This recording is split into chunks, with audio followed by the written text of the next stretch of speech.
Yes, thank you for coming. Yes. Yes, this is the Raider Nation report. Yes, Commish is in the house tonight. Yes, line is to the right. Yes, ma'am. Looking amazing in that silver black, I must say. Yes, VIP is to the left, sir. If you give me your name, I'll check, make sure you're on the list. Yes, you have to be on in advance. Weeks in advance, sir. Yes, line is to the right.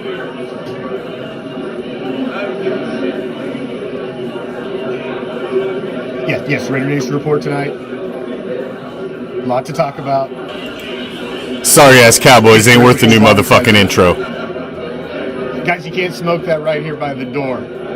Just step over there a little ways. I love the smell. Smells amazing, but please, not right by the door. Yes, we will be opening the doors very soon. You know these guys like to run a tight show. They're just making sure everything's in order.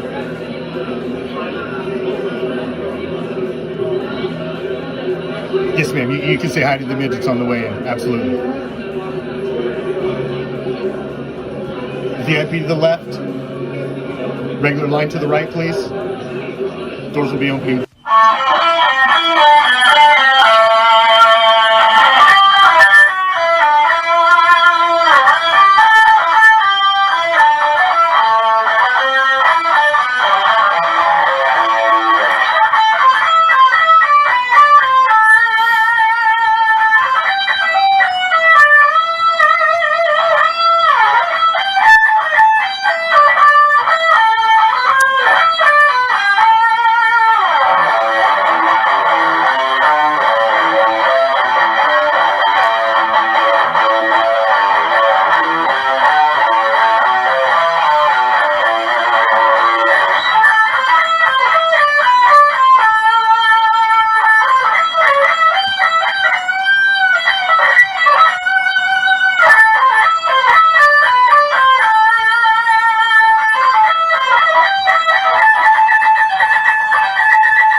What's up, Raider Nation? Good morning, afternoon, good evening, wherever the fuck you may be watching from. Thank you for joining me for a little belated post-game reaction. Week 3, end of preseason. First time you got to see the new rookie out there, the number 1 pick, the new toy, the new tool in the toolbox. So it's nice to know he's healthy. It's nice to know he's out there. I am the Commish. This is your official preseason week 3 post-game reaction. I want to stop first, and I want to preface it by touching on one topic before we move along. One thing needs to be said, and I just want to say it loud. I want to say it clear, and I'm only going to say it once. I fucking told you so. I told you so. Everybody that was freaking the fuck out. Oh, but Josh tweeted this and he deleted it. But Josh said he didn't say that. But Josh said they hadn't been talking to him. Nobody's talked to each other. Oh, the head coach said no. No, he didn't know anything. The GM hasn't talked to anybody. They had lunch earlier in the week last week. How do you think they made that lunch date?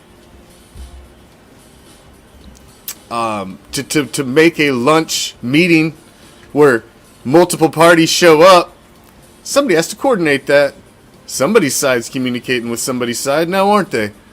To think that this was going on and there was absolutely zero communication and that the head coach was completely in the dark, that there wasn't any meetings, that there weren't any conferences had behind closed doors to discuss, that's just asinine. That's just people that don't understand simple big business. And, I guess maybe it's just a a fact of not ever being in such a situation. It's just big numbers, man. That's all it is. If you couldn't see through the poker that was going on here, and these guys were all wearing poker faces, when you have a head coach that's a couple weeks out from the first week of the season, and he's saying he doesn't know anything, nothing about the situation with involving the number one running back in the league that's on his team. Nothing. No conversations have been had. And then people just eat that shit up, man. He comes out there, he's providing lip service to those fucking things. That's it. Josh is back. Anybody with half a clue knew it wasn't a big concern. Josh has played his Twitter games for years. It's nothing new. You've got to read past all the bullshit and the toying with the media and everything else to just realize and understand what plays were left on the table for this guy. He doesn't want to go in and learn a brand new offense and a brand new team in week 1 of a National Football League season as the defending National Football League rushing king. He doesn't want to go out and look less than after that performance last season, because that's what he's going to be going to any other team. He's going to be less than. Because he just doesn't know the system. He doesn't know anybody. Now you got to come in and learn everything. Right now he's going to come in. The same system he knows. The same system he led the league in rushing in. He's going to come in right now, ready to tote the rock, ready to go. He's got fucking 2 weeks to get ready. This guy's going to be ready. He's played this the entire time to not have to participate in preseason games and to miss a couple weeks of bullshit camp that he didn't want to fucking participate in. He played the game. It was so clear to see what he was doing. I told you so, and I won't fucking bring it up again. Well, maybe one more time on the Raider Nation Report. But I may be lying. All right, let's move on. Let's touch on the game from yesterday, last night. Texas Stadium. Wasn't the best performance by the Raiders, but I fully expected this performance. I expected a little bit of a clunker. You were coming in. This used to be your 4th preseason game, and it's the one where you emptied the fucking bench. Now you don't have to cut down to make any cuts until after preseason. It used to be you had graduated cuts. After every preseason game, there was a round of cuts. So sometimes you wouldn't get to see all of these guys. Some guys would literally be cut after the first preseason game and never even got a chance to get on the field, which was completely unfair. So I like that they've now allowed the teams to have the full preseason gamut to look at these guys before they make their final decisions for the final roster. So what this is an unload the motherfucking clip. This is an unload the clip game.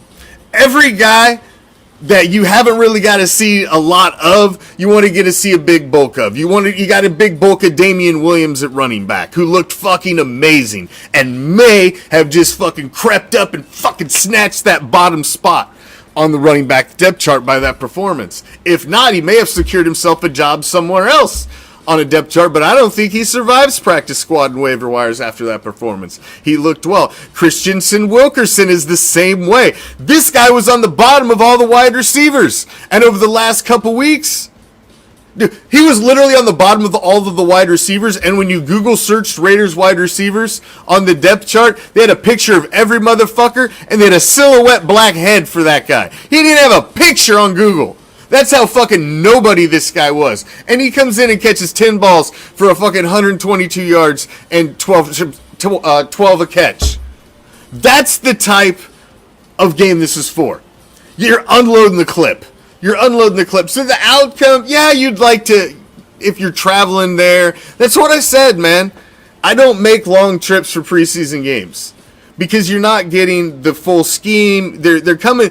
The game plan and the objective of the day is much different than winning the fucking game. Winning the game is a bonus, a cherry on top. You're coming in with this list of guys you want to look at, these plays you want to try these guys out at, these scenarios you want to put guys in, and see how they react and how they perform. That's what it's for. It's not for all this other foo-foo bullshit and coming away with the W and maintaining a winning streak in preseason and all that shit. Nobody gives a fuck about any of that. No, at all. Exactly, Michelle. And it's good to see you again, Michelle. You've been absent. You've been leaving us hanging here by ourselves. You know, these guys need some fucking supervision out there in the audience. You can't leave them all by themselves. My damn clowns. But that's what this game was. So I don't really care as much about the outcome. And I said this last week. This is when Texas Raider Nation needed to show out, go there, be there, have the tailgates, enjoy the game. But this is a tough one. I was expecting a clunker.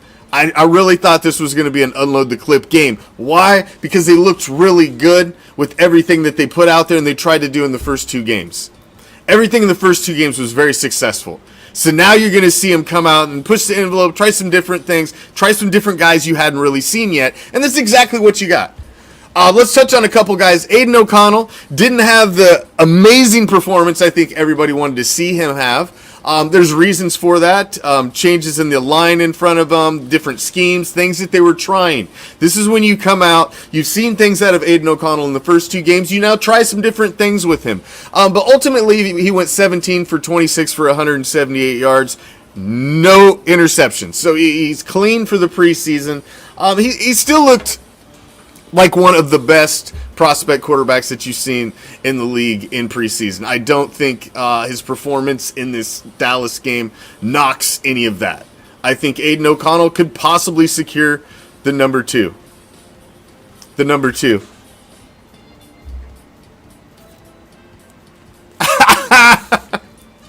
AAA. That's hilarious. Somebody's got to be in charge of you yahoos out here. Fuck.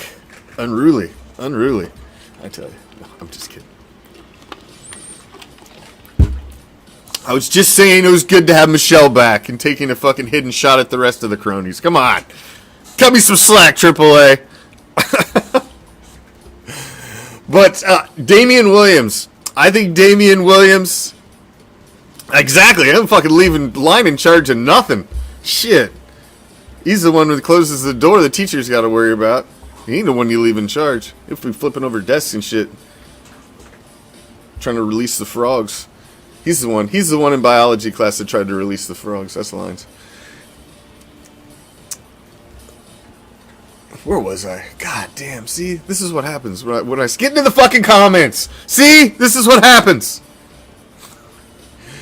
Moving along. Quarterback-wise, I think Aiden O'Connell secured the fact he's the number two. I think Chase Garber's coming in with 5 for 6 for 46 yards. I think Chase is your practice squad guy. I think he's your number 3. I think Hoyer's gone. I don't think Hoyer makes the cut. I'll be surprised if he makes the cut. I think they brought him in for veteran presence through training camp, honestly. Sincere McCormick, I don't know if Sincere's done enough. The biggest story I take out of the running back position is I want to quit hearing excuses. Quit telling me he ain't had enough touches. Quit telling me. Did you need to see more?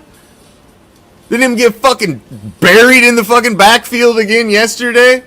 3 carries, 3 yards, 1 yard at a carry against nobody defenses.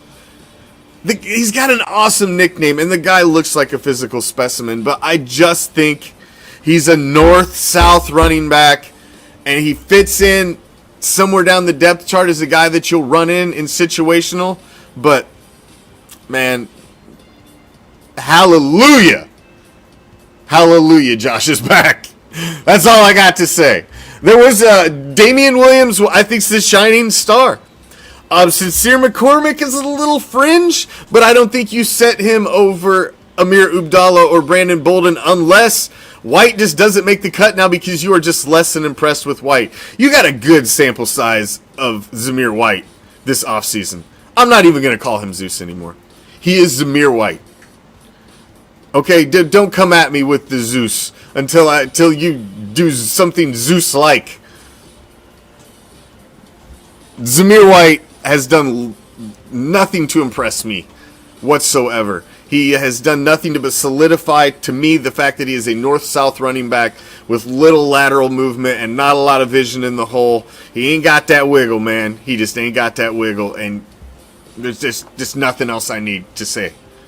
Zamir White is Zamir White. He may have been Zeus up until this level, but he is not Zeus, the god of gods in the National Football League. He's just not.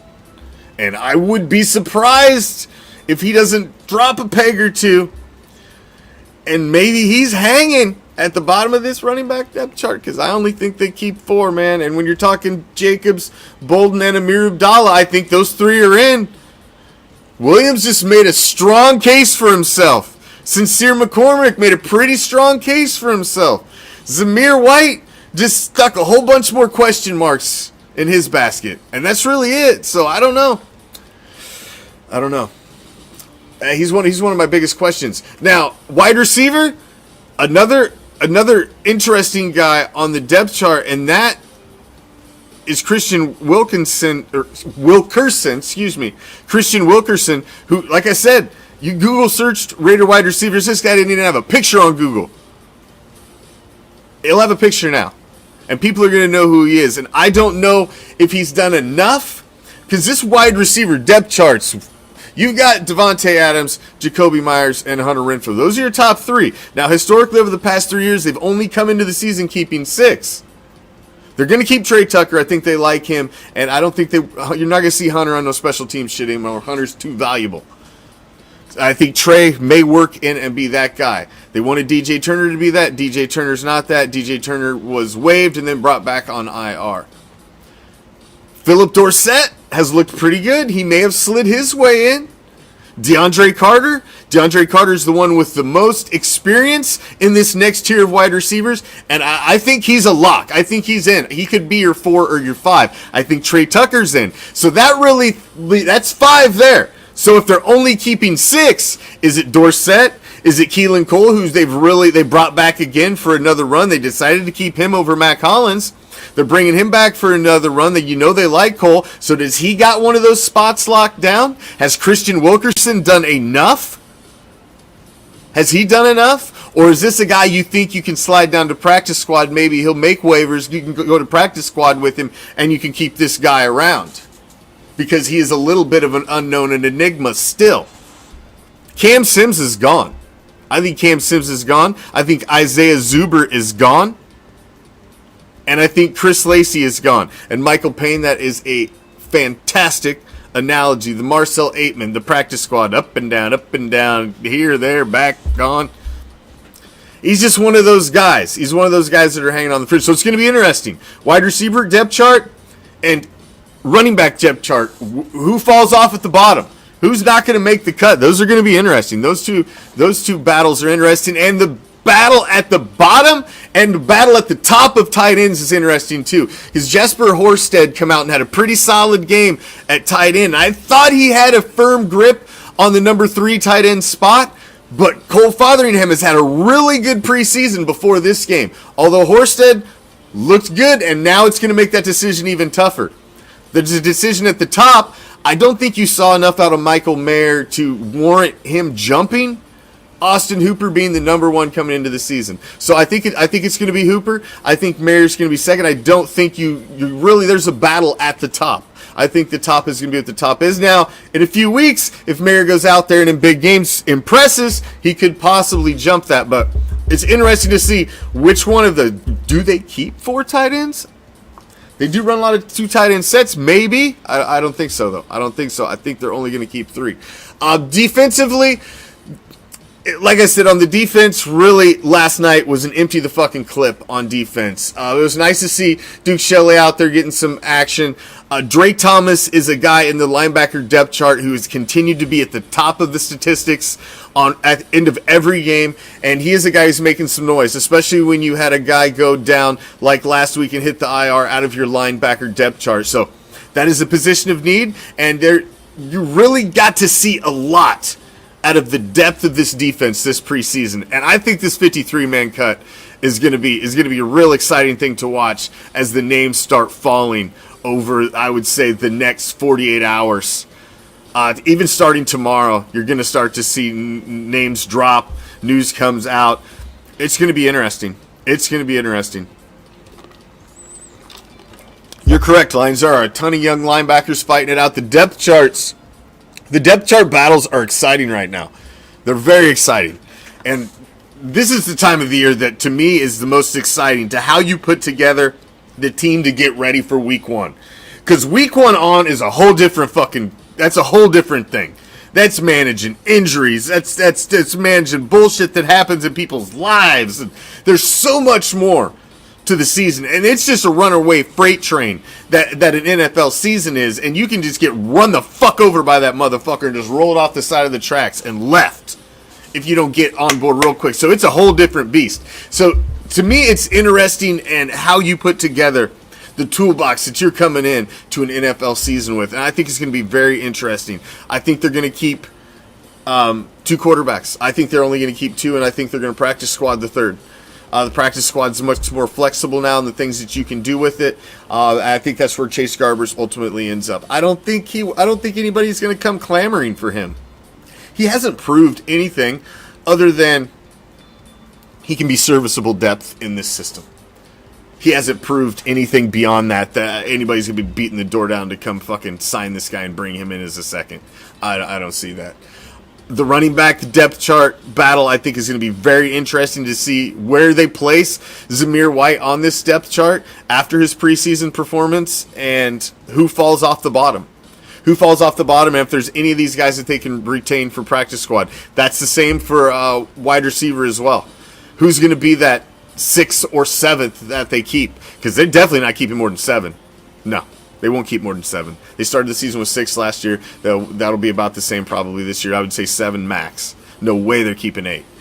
But they may try to squirrel one of those guys away. And Christian Wilkerson might be the guy they try to squirrel away. I don't think you can squirrel away Dorsett. He won't make the waiver wire. I don't think you can do that with Keelan Cole. I don't think he'd make the waiver wire just because their names are known a little more. I think Wilkerson, you may be able to slide him under the radar just a little bit. Maybe. Possibly. And maybe get him to practice squad, but I don't know, man. When you got a guy who goes out and catches 10 balls, it garners some attention. It garners some immediate attention. So we will see. We'll see. That one's going to be interesting. The tight end depth chart's going to be interesting. Your linemen, offensive linemen, that's going to be interesting.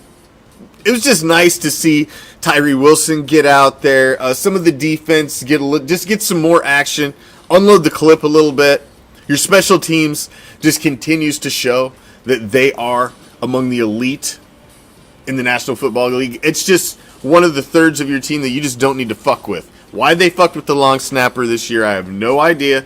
The guy wasn't being a dick in fucking negotiations. He wasn't demanding a lot of money. I don't know why he even made that deal, especially when you've got AJ Cole and Carlson, who are just, these guys are fucking all world at their positions, and you seen it yesterday. Carlson comes out again and fucking bangs one from long distance, and AJ Cole just does what he does every time he comes out there. I mean, these guys are just solid. They're the best. They're the best. They really, really are. Preseason's behind us. Practice football is done, ladies and gentlemen of the Raider Nation. We are ready and locked and loaded for week one. And there's only one fucking thing that we want to see. Preseason football is over. Tuesday, at the end of the day, we'll have a 53-man roster. And after that, only one thing matters. Donkey down! It's the only thing that matters. After that, we want to see a donkey down. Dead donkey, chalk lines, all over the fucking field, Mile High, or whatever the fucking dumbass name it is now. Fucking Walmart Stadium. That's all we want to see. Donkey down. It's time for week one. Fuck preseason. Fuck practice football. Fuck your fucking paper championships, or if you had such big stiffies over them first couple wins. The team looked good. Like I said, it was part of the process. Last night was the last step in the process. Now it's time to get ready. It's time to get locked and loaded. It's time to get your crew together. It's time to get your team together. It's time to start putting in the final fucking pieces. Josh Jacobs is back. Your whole team's here. You're locked and loaded. Your quarterback's there. Everybody's there. Everybody's healthy. We're heading into week 1 with the whole squad healthy, ready to rock and roll. Put down the negativity, man. Put that shit down. Get on the fucking train. It's time. A new season's about to leave the motherfucking station. And the only thing that matters now is beating the fucking Donkeys in week 1. Get behind your team. You got a new motherfucking quarterback. You have the best running back in the goddamn league. You've got a fucking solid tight end. Your wide receivers are fucking all world. You've got a solid offensive line that led the way for the league's leading rusher last year. And you've got a defense that is completely fucking revamped. You've got a new fucking stud rookie. Why not? Why can't it be the Raiders? Why can't it be the Raiders this year? You give me every reason why not, I'll give you every fucking reason why. This is why you're supposed to be a fan. This is the time you're fucking waiting for. This is the time we're all waiting for. The anticipation, the butterflies in your fucking stomach. The ball's about to go in the fucking air. This is what you fucking wanted. This is what we all wait for all motherfucking year. Drape the fuck up. Get your fucking gear on. Dust your fucking shit off, man. Get ready. Go out there and rep your fucking team. Put that fucking car jersey in the back of your motherfucking closet. Get your fucking new shit out. There's players on the fucking field that need your support now. They need you chanting Raiders now. They need you chanting their fucking names. Not waiting for their motherfucking injuries or any of that other bullshit. It's a fucking new season. Everybody's 0-0. Fuck the fucking queendom. Fuck all that shit. The Queefs. Fuck the Donkeys. Fuck the Sparklers. There's no reason the Raiders can't win the fucking West, man. Health and talent. That's all it takes. Health, talent, and luck in the National Football League, and anybody can win anything. It's a fucking 3-part formula. That's it. You've got the fucking talent. You got to keep the health, and you got to have the fucking luck. And if you can fucking get that, this team can do anything. It's all about fucking donkey down in motherfucking week 1. I'll see you Tuesday for the Raider Nation Report. I'm out. Peace. Love. Raider Nation.